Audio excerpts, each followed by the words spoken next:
Olá, chegamos então à 20ª lição introdutória à ética.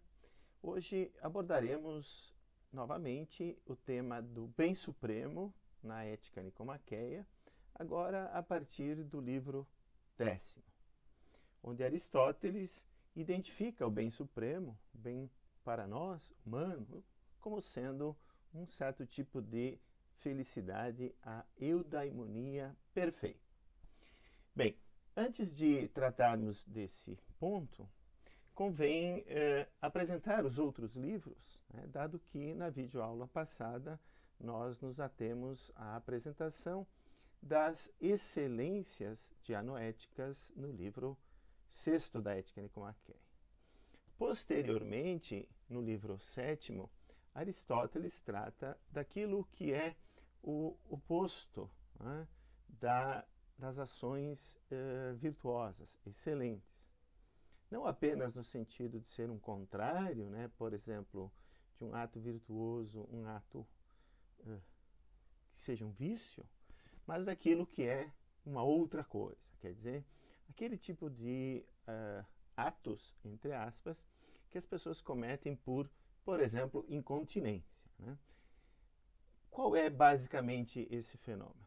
Esse fenômeno nós precisamos associá-lo a uma tese socrática que, como vocês lembram, né, dizia que o conhecimento do bem era suficiente para agir bem.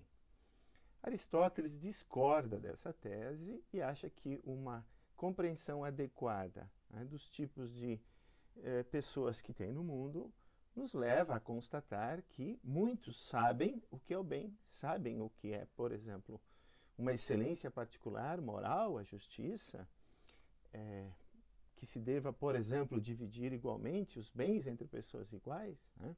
Mas mesmo assim não agem a partir desse conhecimento. Então o conhecimento é sim uma condição necessária para agir bem, segundo Aristóteles, mas ela não é suficiente. Né? A pessoa pode, por exemplo, no caso, né, da justiça, sofrer de pleonexia e tomar mais do que a parte que lhe é devida num determinado bem, né? Ser gananciosa e assim por diante. O que é um ato, digamos, injusto. Mas também, mais do que isso, né, a pessoa pode saber que deve dividir igualmente, por exemplo, um bem entre os iguais e ainda assim falhar em fazer. Né?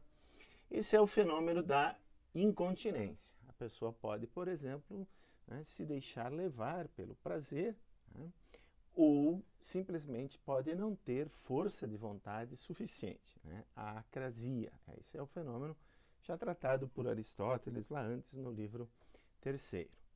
Bem, então esse é basicamente o ponto, né? Nós não aprofundaremos aqui, basta simplesmente constatar que então Aristóteles trata dos diferentes tipos de agentes, né? E que alguns de fato falham, mesmo que tenham conhecimento daquilo que devem fazer, né? Fracassam por uma série de razões.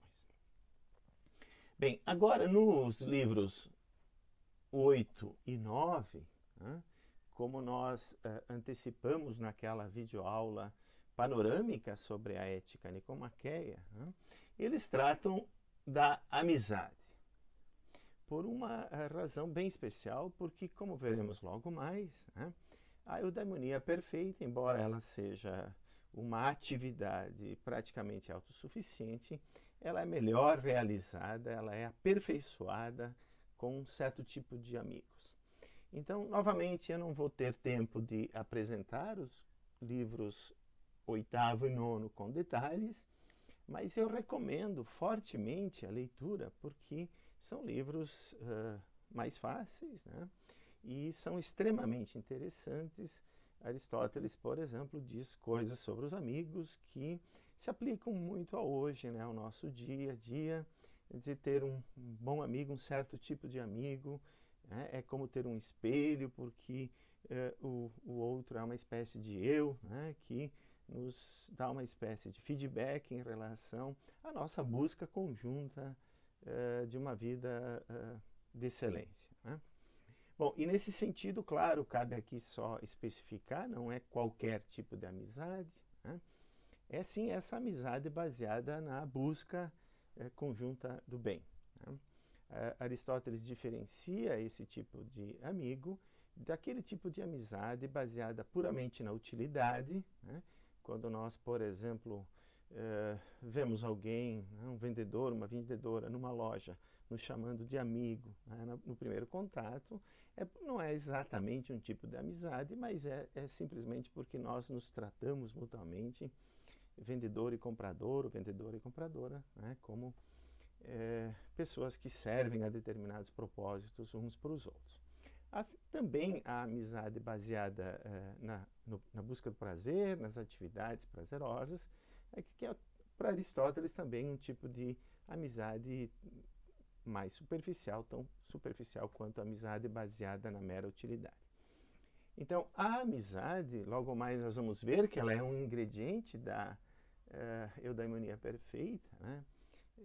Vamos sempre manter presente que o amigo que Aristóteles então tem em mente é esse amigo que conjuntamente busca, né, a excelência, a eudaimonia perfeita, né? Então, ter amigos ou ter amigas é sim uma condição da vida boa, né, da vida perfeita para Aristóteles. Agora, no livro 10, então, chegando finalmente no livro 10, que retoma a questão do bem supremo, né, tal como foi já debatido desde o livro primeiro, especialmente o livro primeiro, né, aqui convém, então, nós diferenciarmos, separarmos até o tratamento que Aristóteles faz inicialmente do prazer, do capítulo 1 ao capítulo 6 do livro 10º,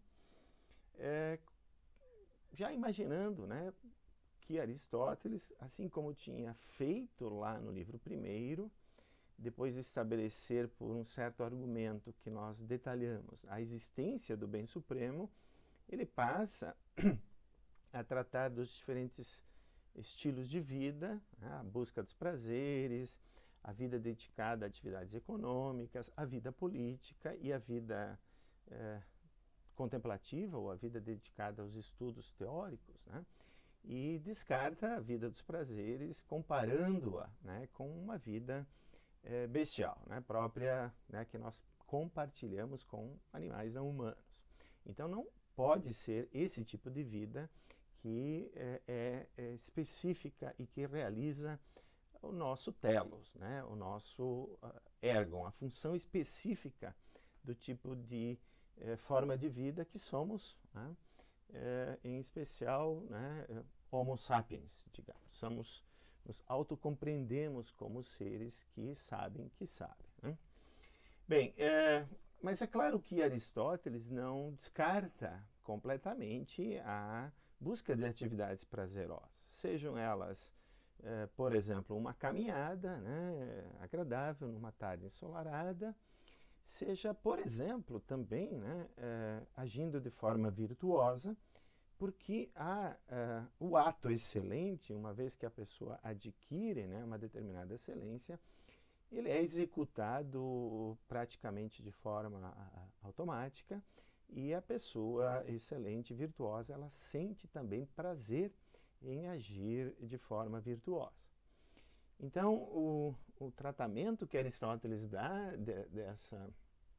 desse tema, ele tem que ter um cuidado, né, para a gente saber que ele recusa o prazer como sendo o bem supremo para nós humanos, né, mas ele não tem uma posição anti-busca de atividades prazerosas, mesmo porque, como eu disse, as atividades excelentes são elas próprias prazerosas. E aqui cabe também lembrar um detalhe interessante que Aristóteles apresenta, né, nessa parte do livro 10, que é uma recapitulação do argumento do Filebo, de Platão, né, que Aristóteles estabelece como sendo um argumento essencialmente correto, quer dizer, que parte de premissas verdadeiras e infere uma conclusão válida, né? E as premissas, então, seriam aqui: nem o prazer, nem o conhecimento sozinhos, né, são o bem supremo. Né? A segunda premissa aqui, o prazer acompanhado de conhecimento, de saber, é melhor, é um bem maior. Né? Portanto, o prazer não é o bem supremo. Né? Então, novamente, reflitam sobre esse argumento, né? Dado que ele é exatamente um tipo de expressão de uma argumentação filosófica. Vamos agora, então, tratar da eudaimonia perfeita. Né? Eu vou, então, aqui agora pular um pouco aquilo que eu projetei aqui do início, né? Que é uma discussão sobre o lugar do prazer, aí no início do livro 10º, que eu acabei já por apresentar. Eu gostaria de ler aqui uma citação do Aristóteles, do início do capítulo 7º, onde nós temos, então, né, no último livro da Ética Nicomaqueia, a apresentação de uma tese que é bastante discutida atualmente, que consiste, então, em dizer que a eudaimonia perfeita é, sim, o bem supremo, e ela é um tipo de atividade de acordo com a mais alta virtude. Então, eu leio. Se a felicidade é uma atividade conforme a virtude, é razoável que ela esteja também em concordância com a mais alta virtude, né, ou excelência. E essa será a do que existe de melhor em nós. Quer seja a razão, quer alguma outra coisa, esse elemento que julgamos ser o nosso dirigente natural, tomando a seu cargo as coisas nobres e divinas, e quer seja ele mesmo divino, quer apenas o elemento mais divino que existe em nós, sua atividade, conforme a virtude que lhe é própria, será a perfeita felicidade. Então aqui está a expressão, né, em grego, teleia eudaimonia. Que essa atividade é contemplativa, theoretike é a palavra original, né, talvez não seja uma boa tradução, né, por contemplação, dado que Aristóteles insiste que é um tipo de atividade, né, e nós, em geral, associamos contemplação a uma certa forma passiva, né, de ver as coisas. Que essa atividade, então, seja uma atividade dedicada, eu vou traduzir assim, de uma forma um pouco mais genérica, aos estudos teóricos, né, a teorização, já o dissemos anteriormente. Esse é o fim da citação, está em 1177A, de 11 a 18. Bem, recentemente, então, essa passagem, ela começou a ser muito discutida porque surgiram duas leituras, basicamente, da Ética Nicomaqueia. Né? Uma que diz que, se nós olharmos para a caracterização formal que Aristóteles faz da vida perfeita, né? Dessa forma de eudaimonia, então aqui novamente lembrando simplesmente o que foi estabelecido no livro primeiro, né? Que ela é sim uma atividade, tá? Ela é a realização de uma certa potencialidade, uma energia, né? Ela é uma atividade, mas é também a melhor das atividades. Não é uma atividade qualquer. Né? Ela é também contínua, quer dizer, ela se estende ao longo do tempo. Ela é autossuficiente, né? Ela torna a vida carente de nada. Ela é a mais aprazível. Ela é a mais amada por ela própria. Se nós podemos desejar as excelências por elas próprias, porque elas têm valor intrínseco, mas também em nome da eudaimonia, né? Dessa atividade, então, que nunca pode ser desejada em função de outra coisa. Né? Senão, vocês lembram, nós teríamos um regresso infinito. Ela é também a mais valiosa, né, das atividades, a mais divina, e aqui, mais divina, vamos simplesmente entender que, sendo um tipo de teorização científica e filosófica que conhece as coisas sob o ponto de vista da necessidade e da universalidade, né, elas são, portanto, digamos, eternas. E é esse atributo que Aristóteles pensa quando fala do divino, né? Porque se supostamente existirem deuses, eles são eternos.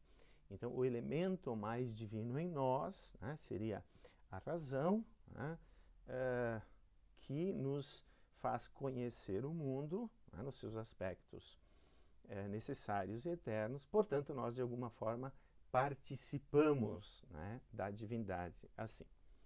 Bem, agora, essa caracterização, né, e aquilo que o Aristóteles diz que, então, a felicidade perfeita seria conforme a essa atividade, e essa atividade é uma atividade de teorização, né, filosófico-científica, de busca de conhecimento, de estudos, né, parece, então, prescindir das virtudes morais e dos outros bens, né, que supostamente Aristóteles teria tratado, então, no livro 2 em diante, né, dizendo que, enfim, a excelência moral seria uma condição dessa vida boa.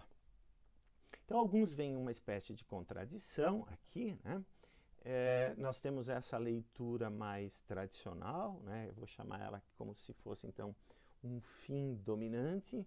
O Anthony Kenny, né, que é um comentador que eu já mencionei, faz esse tipo de leitura, e a gente poderia, então, visualizar, assim, numa espécie de pirâmide de valores, né, de escalas de valores, né? Como se a gente tivesse, então, aqui só um tipo de atividade, né, e que isso seria suficiente para a gente atingir a eudaimonia perfeita, né? Quer dizer, a vida dedicada aos estudos. Bem, uma leitura um pouco mais sofisticada, que então trata a eudaimonia, né, como um fim inclusivo, né, diz que é sim verdade isso que está escrito ali, que Aristóteles nos diz que nós temos que colocar em primeiro lugar, então, né, a vida segundo a mais alta virtude, que é essa forma de atividade de estudos, né, como eu preferi traduzir, uma vida dedicada à teoria, né, mas ela inclui também outros elementos. Então, por exemplo, as excelências, né, amigos, por exemplo, também, né, já que temos aqui, né, então, excelências, amizades, atividades prazerosas.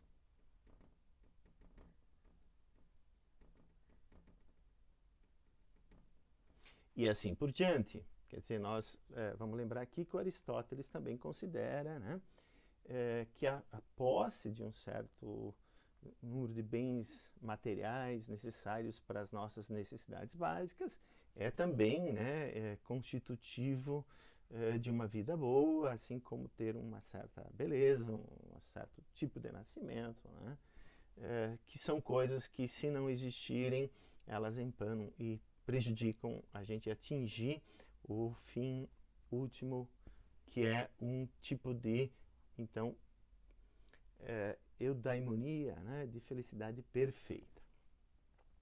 Então, eu vou propor que essa leitura inclusivista é a melhor, né? Vamos esquecer essa leitura tradicional, digamos, né, como se fosse dominante, como se a atividade teorética fosse suficiente, né? E vamos, então, interpretar a eudaimonia perfeita como sendo, né, um fim último das nossas ações, mas um fim também diferente dos outros, para a gente evitar aquela falácia lá do início do livro primeiro, né, lembrem? Dado que Aristóteles, então, está aqui considerando a eudaimonia um fim, né, de segunda ordem, digamos, né, que engloba uma série de ingredientes e que são fins também que nós buscamos, né? Então, por exemplo, as excelências são fins que nós buscamos por elas próprias e também como elemento integrante aqui dessa vida perfeita. Né? Bom, logo a seguir, o Aristóteles, no capítulo 8 e 9, ele discute não mais a eudaimonia perfeita, que seria aquela então que nos faz participar de uma vida divina, ou praticamente, né, divina. Seria então por isso que ele consideraria também a mais prazerosa e, né, a mais importante das atividades. Ele discute um tipo de eudaimonia secundária. Né? E eu, em geral, gosto de também representar dessa maneira, né, em que consistiria essa eudaimonia secundária.